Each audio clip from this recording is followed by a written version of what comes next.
Ketua Tim Penggerak Pemberdayaan dan Kesejahteraan Keluarga Provinsi Kalimantan Tengah, Ivo Sugianto Sabran, membuka secara resmi workshop Parenting 1001 Cara Bicara Provinsi Kalimantan Tengah tahun 2022 secara virtual dari Rumah Jabatan Gubernur Kalimantan Tengah, tepatnya pada Senin 14 Februari 2022. Selamat minggu nalatai, salam sujud, karen dan marepang, adil kata.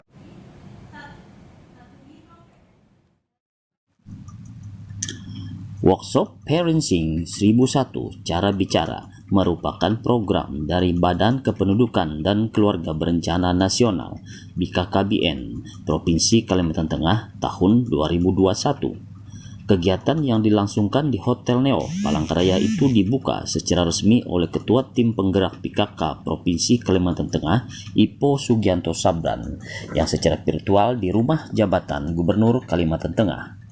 Dalam arahannya, Ivo Sugianto Sabran mengatakan, kegiatan workshop Parenting 1001 Cara Bicara ini sangat penting dilaksanakan karena merupakan program BKKBN yang ditujukan untuk mencapai keluarga sejahtera dan harmonis antara orang tua dan anak remajanya. Ketua Tim Penggerak PKK itu berpendapat, komunikasi akan terjadi dengan lebih mulus jika komunikasi antara orang tua dan anak yang dilakukan sejak anak masih bayi. Dalam interaksi sehari-hari, orang tua pasti melakukan proses komunikasi, sehingga anak akan memahami informasi dan yang paling penting adalah mendapatkan rasa nyaman dan bahagia. Melalui workshop Parenting 1001 Cara Bicara ini juga dapat menjadi salah satu program yang ditujukan untuk mencapai keluarga yang sejahtera dan harmonis antara orang tua dan anak remajanya. Ivo juga menambahkan dalam rangka menciptakan sumber daya manusia yang sehat sesuai dengan visi misi Gubernur Kalimantan Tengah Haji Sugianto Sabran, yaitu mempercepat pembangunan sumber daya manusia yang sehat, cerdas, berdaya saing tinggi.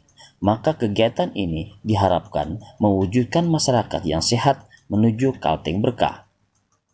Sementara itu, di tempat yang sama, perwakilan BKKBN Provinsi Kalimantan Tengah Fitrianto Leksono mengatakan keluarga memang peranan penting dalam menghasilkan sumber daya manusia Indonesia yang berkualitas.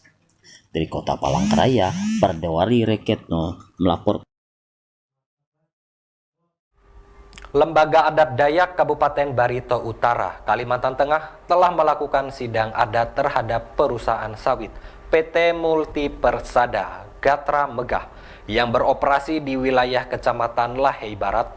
Sidang adat dilaksanakan di Aula Rumah Betang, Muara Teweh, tepatnya pada Senin 14 Februari 2022. Pada hari ini Senin tanggal sidang adat mengenai perampasan tanah adat serta pelecehan tanda adat dan lembaga adat Dayak. Dalam sidang Pandawa masing-masing diketuai oleh Lelo Bayuno SH. Perusahaan dianggap telah melecehkan adat dan melakukan pengrusakan tanda adat. Bahkan perusahaan juga melakukan pengrusakan hutan sehingga mengakibatkan hilangnya mata pencaharian warga. Hal yang meringankan perusahaan, memfasilitasi dan belum pernah dihukum adat. Dewan Adat Dayak juga menjadwalkan pada Kamis 17 Februari sidang lanjutan. Dalam sidang nanti, perusahaan dapat menghadirkan sejumlah saksi yang meringankan. Baru saja mengikuti proses persidangan adat pada sore hari ini. Ini merupakan rangkaian dari proses yang sudah lama sejak awal Januari sampai dengan hari ini baru dilakukan proses persidangan. Sidang berikutnya hari Kamis pada tanggal 17, kita harapkan itu pada sidang hari Kamis, sidang kedua itu para pihak membawa barang bukti dan saksi serta menyampaikan argumentasi mereka, pembelaan mereka. Secara adat proses ini telah benar dan kita harapkan semua warga mentaati proses peradilan ini. Dan untuk di kemudian hari proses peradilan semacam ini akan tetap kita lakukan terhadap kasus-kasus yang besar. Kalau kasus-kasus yang kecil cukup ditangani oleh para damang di tingkat kecamatan. Saya rasa kita juga mengapresiasi pemerintah daerah yang telah membantu kita memfasilitasi persidangan ini sehingga berjalan, dan selebihnya mungkin dari Ibu Siti Fatimah ada yang perlu Peradilan disampaikan. adat sendiri ini Pak yang terjadi di Barito Utara sudah berapa kali? Ini baru yang pertama kali. Pertama kali Ya, untuk yang pertama kali untuk kasus yang besar seperti ini. dengan terlapornya PT MPG gitu Pak. Ya, sebagai terlapor PT MPG, dan yang melapor adalah masyarakat di sekitar perusahaan tersebut.